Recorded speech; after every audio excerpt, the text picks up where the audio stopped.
اعوذ باللہ من الشیطان الرجیم، بسم اللہ الرحمن الرحیم۔ سورۃ بقرہ آیا 76۔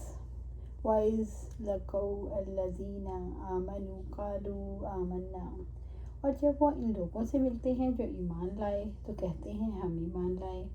یعنی جب وہ ایمان والوں سے یہ کہتے ہیں ہم ایمان لائے تو محض زبان سے ہی اظہار کرتے ہیں، جبکہ ایمان ان کے دلوں میں نہیں ہوتا۔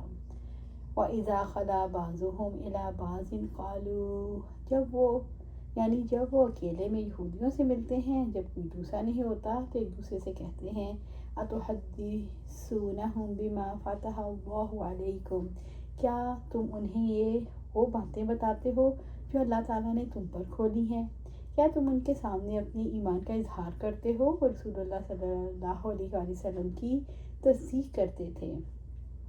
جب اہل ایمان ان کے پاس جاتے تو کہتے وہ آپ کے رسول ہیں، ہمارے نہیں، اور جب وہ آپس میں بیٹھتے تو کہتے کیا تم ان کے سامنے اپنے ایمان کا اظہار کرتے ہو؟ یہ چیز ان کے لیے تمہارے خلاف حجت بن جائے گی۔ اہل ایمان اپنے رب کے ہاں تمہارے خلاف دلیل دیں گے۔ افلا تعقلون، تو کیا تم سمجھتے نہیں؟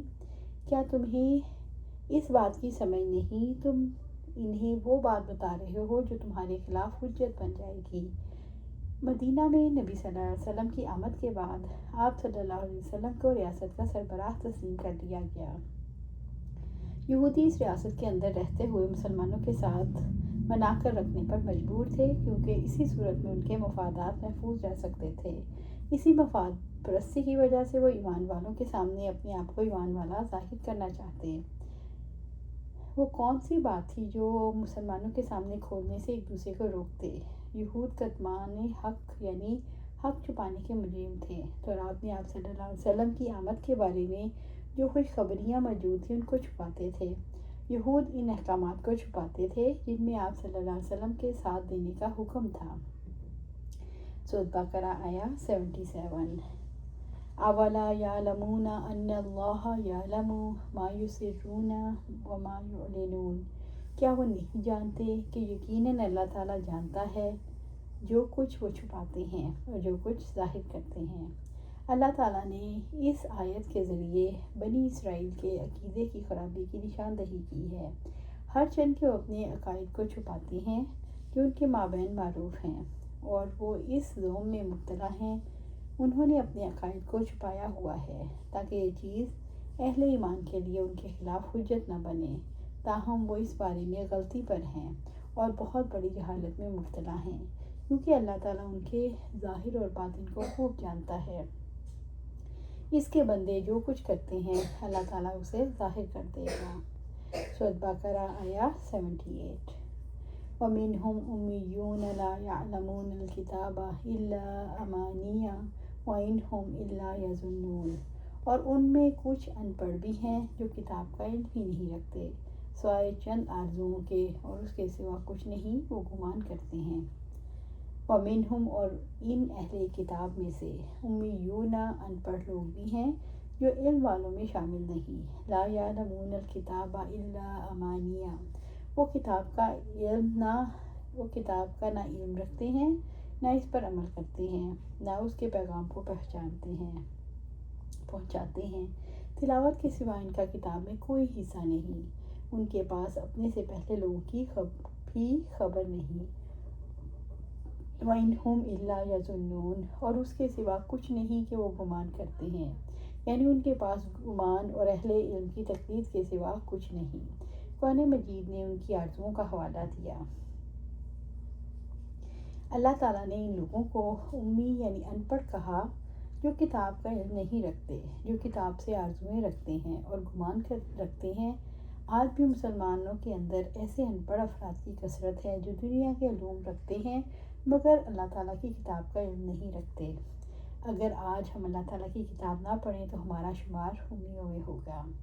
آرزوؤں سے مراد جھوٹے قصے کہانیاں ہیں جو انہوں نے اپنے دین کے نام پر گھڑ لیے تھے۔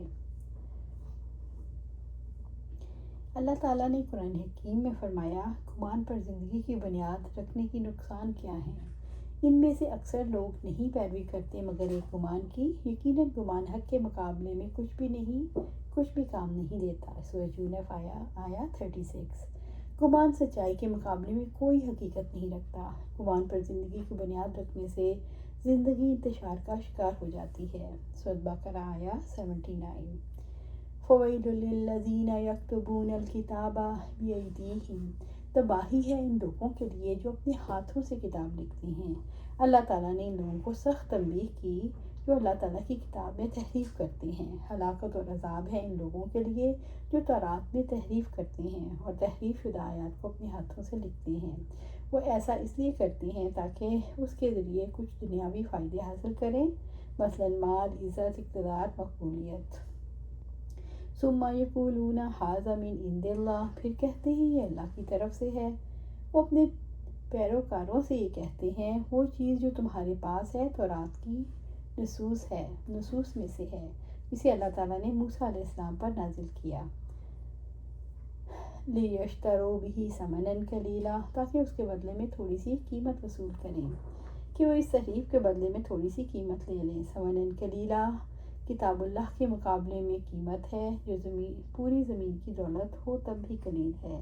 یہودی عالم اپنے علم سے دنیا کماتے تھے، وہ عام کو مفت جنت حاصل کرنے کا طریقہ بتاتے تھے، اس سے ان کے اوپر نذرانوں کی بارش کر دی جاتی اور یوں لوگ مفت جنت کے بدلے ان علماء کو مفت دنیا فراہم کر دیتے۔ اللہ تعالیٰ نے اس کے بارے میں فرمایا ان کی یہ کمائی ان کے لیے ہلاکت کا باعث ہے۔ فَوَيْلٌ لَّهُم مِّمَّا كَتَبَتْ أَيْدِيهِمْ وَوَيْلٌ لَّهُم مِّمَّا يَكْسِبُونَ، بس ان کے لیے تباہی ہے اس چیز کی وجہ سے جو ان کے ہاتھوں نے لکھا، اور ہلاکت ہے ان کے لیے اس کی وجہ سے جو کماتے ہیں۔ اللہ تعالیٰ نے یہود کے ظلم کی وضاحت فرمائی اور وہ اپنے ہاتھ سے کتاب لکھتے ہیں، اس طرح ایک جانب ان کا سچا دین چھپا لیتے ہیں اور دوسری جانب کہتے ہیں کہ یہ اللہ کی طرف سے ہے۔ سورۃ بقرہ آیا 80۔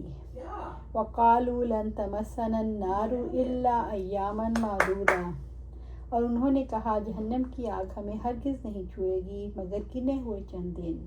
اس سے مراد یہ ہے کہ آگ ہمیں تھوڑے ہی دن چھوئے گی پھر ہمیں آگ سے نکال لیا جائے گا۔ اس عقیدے کی وجہ یہ تھی کہ یہودی اپنے آپ کو اللہ کا لاڈلا سمجھتے تھے۔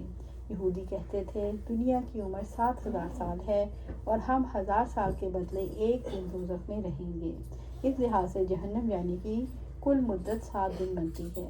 ان میں سے کچھ لوگوں کا یہ خیال تھا ہم نے 40 دن بچڑے کی عبادت کی اس لیے 40 دن جہنم میں رہیں گے۔ آخرت کے بارے میں یہ عقیدہ رکھنا کہ اللہ کے چہیتے ہونے کی وجہ سے بچ جائیں گے، انسان کو دنیا میں اپنی فکر کرنے سے، جواب دہی کے احساس سے اور نیک اعمال سے روک دیتا ہے۔ یہود کا عقیدہ خراب تھا اس لیے وہ نافرمانیاں کر کے مطمئن رہے۔ یہود کے اندر عقیدے کی خرابی کی وجہ سے سرکشی آ گئی۔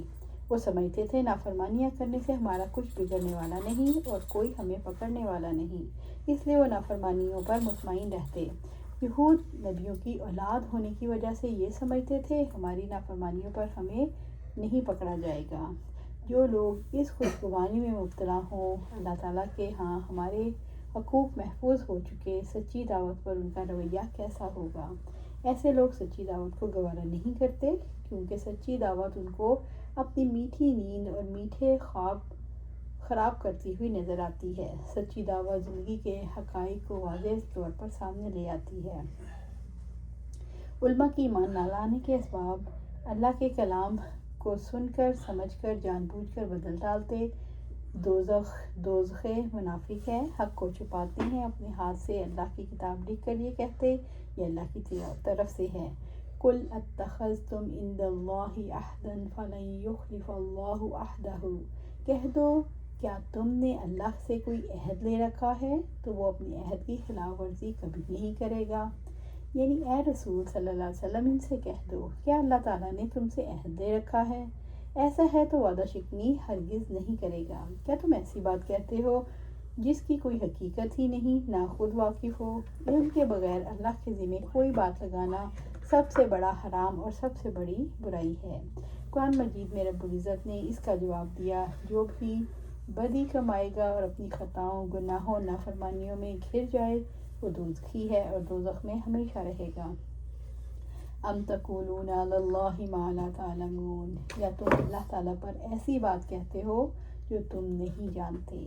کیا تم اللہ تعالیٰ کے ذمے ایسے معاملے لگاتے ہو جس کا آپ کو علم نہیں؟ اللہ تعالیٰ نے خبر دی ہے، اس دعوت کی صداقت دو میں سے ایک امر پر ہے، یا تو اللہ تعالیٰ نے ان سے نجات کا عہد لیا ہوگا تب تو ان کا وعدہ درست ہے، یا لوگ بہتان لگا رہے ہیں اور یہ عذاب اور رسوائی کے لیے کافی ہے۔ اللہ سبحانہ تعالیٰ سے دعا ہے ہمیں قرآن و سنت پر عمل کرنے کی توفیق دے، اس پر جمع دے اور جنت الفردوس کے اعلیٰ مقام پر اپنے پاس گھر عطا فرمائے۔